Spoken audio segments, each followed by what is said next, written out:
بسم اللہ الرحمن الرحیم۔ آج ہمارے ساتھ وہ شخصیت ہیں جو غریب کی آواز ہیں، جو نوجوان کے دلوں کی دھڑکن ہیں، جو اٹک کے عوام کی امید بن کر سامنے آئے ہیں۔ دبنگ نوجوان لیڈر، مسلم لیگ نون کے سیاسی رہنما اور امیدوار برائے صوبائی اسمبلی حلقہ PP3 اٹک سردار رحمت علی خان۔ سردار رحمت علی خان کا آبائی گاؤں تھٹا ہے، جبکہ سردار رحمت علی خان نے ابتدائی تعلیم سے انٹرمیڈیٹ تک PSC کامرہ کے معروف تعلیمی ادارے شاہین کالج سے حاصل کی۔ 18 سال قبل زمانہ طالب علمی سے پاکستان مسلم لیگ نون کے پلیٹ فارم سے سیاست کا آغاز کیا اور وہ سفر آج تک جاری ہے۔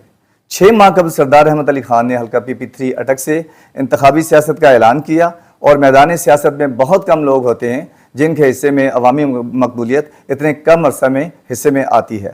عوامی ایشوز پر انہوں نے آواز بلند کی اور دیکھتے ہی دیکھتے ان کا قافلہ بڑھتا چلا۔ اچھا، عوام کے ذہن میں یہ چیز ہوتی ہے کہ جب آپ کو ووٹ دینے کے لیے جا رہے ہوتے ہیں تو ظاہر ہے کہ انہوں نے ایک ایسا نمائندہ سلیکٹ کرنا ہوتا ہے کہ جو آنے والی ٹائم پہ ان کی امیدوں پہ پورا بھی اترے، اور وہ یہ دیکھنا چاہ رہے ہوتے ہیں کہ اس کے پاس تعلیم کتنی ہے اور کہاں تک یہ انہوں نے اپنی تعلیم حاصل کی ہے۔ تو سر یہ بتائیے گا کہ آپ نے اپنی ابتدائی تعلیم کہاں سے حاصل کی؟ بسم اللہ الرحمن الرحیم۔ میں نے جو ابتدائی تعلیم ہے وہ مونٹیسری سے، پریپ سے آپ کہہ لیں، شاہین ڈگری کالج، پہلے مونٹیسری گولڈن ڈیز میں، اس کے بعد میں نے پریپ سے onward matric first year second year تک میں نے شاہین ڈگری کالج سے، پھر اس کے بعد میں نے بیچلر کیا۔ مائنڈ میں ہے کہ میں نے ایک فٹ بالر بننا ہے بڑے ہو کے، یا میں نے ایک کرکٹر بننا ہے، انسان کا ایک مائنڈ سیٹ اپ ہوتا ہے۔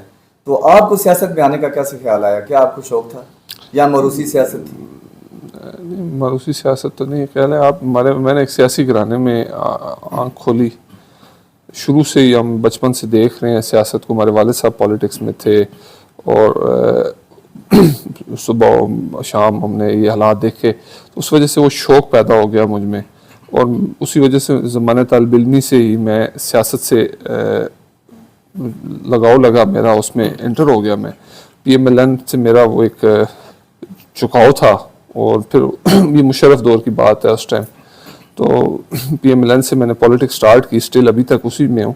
پھر 18 سال کی تنظیمی سیاست کے بعد جو میں نے یہ اب 6 ماہ پہلے حلقے کی سیاست میں ایکٹیو ہیں، تو وہ کہہ سکتے ہیں تو حلقے کی سیاست میں آنے کا میرا مقصد، جب میں نے پچھلے 2018 سے 2023 تک یہ ٹائم میں نے اس حلقے میں ذرا ایکٹیو ہو کے دیکھا ہے، جس ٹائم میں district president as a youth کا، تو مجھے بڑا دکھ ہوا ہے کہ یہ حلقہ ایک لاوارث حلقہ تھا، اور اس 20-22 سال سے کچھ مخصوص ٹولے اس پہ مسلط ہیں، صرف کچھ لوگ ہیں ان کی ہردرمی کی وجہ سے کچھ لوگ مسلط ہیں، اور اس کو دیکھ کے میں نے اس عوام کا کسی سے کوئی سروکار نہیں ہے، اس بہت ساری چیزیں دیکھ کے میں نے فیصلہ کیا کہ میں اس حلقے سے جو ہے نا انتخابی سیاست کا اعلان کروں۔ اس حلقے کے تو بہت زیادہ مسائل ہیں، کافی عرصے سے، کیونکہ پسماندگی کی طرف مطلب دن بدن ہم لوگ جا رہے ہیں، تو اٹک شہر کی ہماری جو ڈسٹرکٹ ہے اس کی بہت زیادہ مسائل ہیں، تو اس کے لیے آپ کیا کاوشیں کر رہے ہیں؟ مسائل تو اس حلقے میں مسائل کا گڑھ کہہ لیں یا مسائلستان کہہ لیں اس حلقے کو۔ کون کون سا مسئلہ میں بیان کروں؟ آپ اگر دیکھیں، اس میں سب سے بڑا مسئلہ میں اس حلقے میں سمجھتا ہوں بے روزگاری ہے۔ نوجوان تعلیم حاصل کر کے پھر رہا ہے، اس کے پاس کوئی روزگار کا ذریعہ نہیں ہے، نوکریاں یہاں سر عام بیچتے رہے ہیں، آپ کے سامنے ہے۔ پھر آپ یہ دیکھ لیں، انفراسٹرکچر ڈیولپمنٹ نہ ہونے کے برابر ہے، تعلیم کے میدان میں کوئی نہیں ہے، جو یونیورسٹیز بنی ہیں ان میں نے پچھلے دنوں بھی بات کی تھی، کرپشن بلینز میں اس میں، اور اسی طرح آپ جو ہے دیکھ لیں، سڑکوں کے حالات دیکھ لیں، آپ شہر سے باہر نکل کے جائیں اس حلقے میں، آپ کار پہ سفر نہیں کر سکتے، ایسے ایسے دیہات، ایسے ایسے روڈ موجود ہیں کہ آپ دیکھتے بندہ کہہ ہی نہیں سکتا کہ یہ ضلع کا صدر مقام کا، ڈسٹرکٹ ہیڈ کوارٹر کا یہ حلقہ ہے۔ شہر سے 5 کلومیٹر 10-15 منٹ کی مسافت پہ آپ جگہ آپ نہیں جا سکتے، آپ پیدل کار پہ سفر ہی نہیں کر سکتے۔ کس کس مسائل کی ذکر کروں؟ کرپشن کا بازار گرم ہے، تو انشاءاللہ دیکھیں، ہم تو اپنی آواز اٹھانی ہے، اور انشاءاللہ جب موقع ملے گا ان ساری چیزوں کی، کرپشن کی رکاوٹ کے لیے تو میں کوشش بھی کر رہا ہوں۔ آواز مجھے جہاں کہیں پتہ لگتا ہے میں اس کی آواز رکاوٹ بنتا ہوں بالکل، اور میرا اعلان ہے اس کے لیے آپ کو کوئی اختیار نہیں چاہیے ہوتا، آپ کو صرف اس کی نشاندہی کی ضرورت ہوتی ہے۔ تو آپ نے جو ہے نا کافی عوامی جو ہے نا حلقے، یہ جو عوامی مسائل ہیں اس پہ آپ نے کافی بہترین موقف اپنایا ہوا ہے، تو حکومتی آپ کو اس سے یا کسی اور مسائل سے آپ کو کوئی ڈر خوف محسوس نہیں ہوتا کہ آپ اس ایشوز کو آپ اٹھا رہے ہیں جو آپ کا بہت بہترین موقف ہے؟ دیکھیں پچھلے دنوں جب سٹارٹ میں رمضان کے بعد کی بات ہے، مجھے فون آیا، انون تھا، مجھے کال آئی اس طرح، انہوں نے کہا کہ 10-12 گاؤں دیہات ہیں، ان کے جو سوزوکی سٹینڈ ہے، وہ سوزوکیاں بعد دھوپ میں مائیں بہنیں ہماری گرمی میں بیٹھتی ہیں، اور اندر کوئی ایک سابق وزیر صاحب ہیں، ان کے نمائندہ خاص ہیں کارندے فرنٹ مین، انہوں نے قبضہ کر کے رینٹ کار بنایا جی ہوا ہے۔ بالکل. تو میں گیا، جب میں نے اس کا ریکارڈ چیک کیا ادھر سے، تو مجھے شروع میں تھوڑی سی مشکلات آئیں، لیکن میں نے اس کا ریکارڈ جب مانگا اور سارا چیک کیا تو وہ ان کے پاس نہیں، تو ناجائز قابض تھے، اور پھر میں نے وہ خالی کروایا ان سے۔ الحمدللہ کہ اس کا یہ کہ وہ مائیں بہنیں، مجھے پتہ ہے کہ میں جدھر جدھر جاتا تھا مجھے وہ دعائیں دی ہیں لوگوں نے۔ تو خوف کسی چیز کا نہیں ہوتا، خوف اللہ کا ہوتا ہے۔ انتظامیہ کا ڈر، انتظامیہ بیٹھی ہوئی ہے صرف عوام کی خدمت کے لیے، جب وہ خدمت نہیں کریں گے، جب وہ کام عوام کا خیال نہیں کریں گے تو آواز اٹھانا ہمارا حق ہے، اور اس میں خوف کی کوئی بات نہیں ہے۔ جی بالکل صحیح کہہ رہے ہیں۔ اچھا یہ بتائیے گا کہ آپ مسلم لیگ نون کے امیدوار ہیں ٹکٹ کے، تو آپ کے علاوہ چند لوگ اور بھی اس کے امیدوار ہیں، اگر آپ کو پارٹی ٹکٹ نہیں دیتی تو پھر آپ کا کیا اس میں موقف؟ دیکھیں جمہوریت ہے، ہر کسی کو حق ہے پارٹی ٹکٹ اپلائی کرے۔ میرا موقف یہ ہے کہ میں تقریباً جب سے پولیٹکس سٹارٹ کی ہے، گزشتہ 18-20 سال سے میرا اس پارٹی سے تعلق ہے۔ میں نے اس میں بڑے اتار چڑھاؤ آئے، بڑے پلس مائنس دیکھے، ہم نے ہر موقع پہ ہم پارٹی کے ساتھ کھڑے رہے، بڑی محنت ہے ہماری کو۔ آج میں اچانک تو نہیں گھر سے اٹھا، میں نے پارٹی ٹکٹ اپلائی کر دیا، انشاءاللہ میں بہت پر امید ہوں۔ اور اس دفعہ وہ حالات نہیں ہیں، بہت سارے حالات جو زمینی حقائق ہیں وہ پارٹی قیادت کو بتائے گئے ہیں، بتا دیے گئے ہیں، اور مزید بھی میں اس پہ انشاءاللہ بریف کروں گا۔ اور اگر وہ آپ کی بات ہے کہ اگر نہ دیا جائے تو وہ اس ٹائم پھر ہم مشاورت کر لیں گے، جو ساتھیوں سے، دوستوں سے مشاورت کے بعد فیصلہ جی کروں گا۔ بالکل۔ اچھا دیکھا گیا ہے کہ اکثر سیاسی لوگ جو ہوتے ہیں وہ زیادہ ڈیپینڈڈ ہوتے ہیں جو ینگ جنریشن ہوتی ہے، تو آپ جو ہے ان نوجوانوں میں بہت مقبولیت آپ حاصل کر رہے ہیں، تو نوجوان لوگوں بچوں کو جو ہے آنے والی نسلوں کو آپ کیا پیغام دینا چاہیں گے؟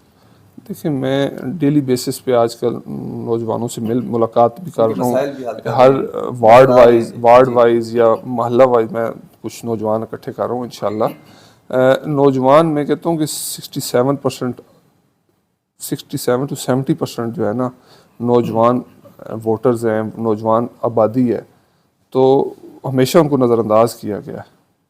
آج تک کسی نے ان کے ساتھ کوئی بہتر سلوک نہیں کیا، کوئی ان کے حقوق کا خیال نہیں کیا گیا۔ ہمیشہ جو بھی آیا ان کے ساتھ ایک کھلواڑ ہی کھیلا ہے ان کے حقوق کے ساتھ، چاہے وہ تعلیم کا میدان ہے، چاہے وہ کھیل کا میدان ہے، سپورٹس کا کوئی آپ دیکھ لیں ادھر کوئی انتظام نہیں ہے، کوئی تعلیم کے لیے مواقع نہیں۔ میں کہتا ہوں نوجوان خواتین ہیں جو اگر وہ ایک یونیورسٹی ہے وہ پڑھ لیتی ہیں، اس میں تعلیم، ان کے لیے روزگار کے کوئی مواقع نہیں ہے، ان کو پھر روزگار کے لیے پنڈی جانا پڑے گا، اسلام آباد جانا پڑتا ہے، اور مجبوراً وہ ادھر ایک عام سی کوئی ٹیچنگ کی یا ریسیپشنسٹ کی اعلیٰ تعلیم حاصل کر کے جاب کریں گی۔ تو انشاءاللہ میں کہتا ہوں کہ نوجوانوں کو اپنے حقوق کے لیے کھڑا ہو، میرا ساتھ دیں۔ میں انشاءاللہ میری پہلی ترجیحات نوجوانوں کو ان کے حقوق دلوانا ہے انشاءاللہ۔ بہت اچھی بات ہے۔ اچھا بتائیے گا کہ سابق وزیر اعظم میاں محمد نواز شریف جو ہیں وہ پاکستان سے تشریف لا رہے ہیں، تو ان کے استقبال کے لیے آپ کیا تیاریاں کر رہے ہیں؟ دیکھیں بالکل ہمارے قائد واپس آ رہے ہیں، وہ پاکستان کی خوشحالی واپس آ رہی ہے، پاکستان کی ترقی واپس آ رہی ہے، اور انشاءاللہ لاسٹ کچھ اس ویک میں محترم مریم نواز صاحبہ نے ایک لاہور میں میٹنگ کی تھی، میں بھی اس میٹنگ میں تھا، اور انہوں نے ایک لائحہ عمل دیا تھا ہمیں، اس لائحہ عمل سے انشاءاللہ بڑھ کر ہم نے تیاری کی ہوئی ہے، اور انشاءاللہ میں اپنے ساتھیوں کے ساتھ ہم الگ سے بھرپور طریقے سے شرکت کریں گے، اپنے قائد کا استقبال کریں گے، اور انشاءاللہ بھرپور اٹک سے نمائندگی ہوگی ہماری۔ میں اپنی ذاتی حیثیت میں ہم الگ دوستوں کے ساتھ آپ بھرپور تیاری کے ساتھ آپ الیکشن لڑ رہے ہیں اور کافی جو ہے وہ اپنا جد و جہد بھی کر رہے ہیں، تو انتخابات میں منتخب ہونے کے بعد آپ کی کیا ترجیحات ہوں؟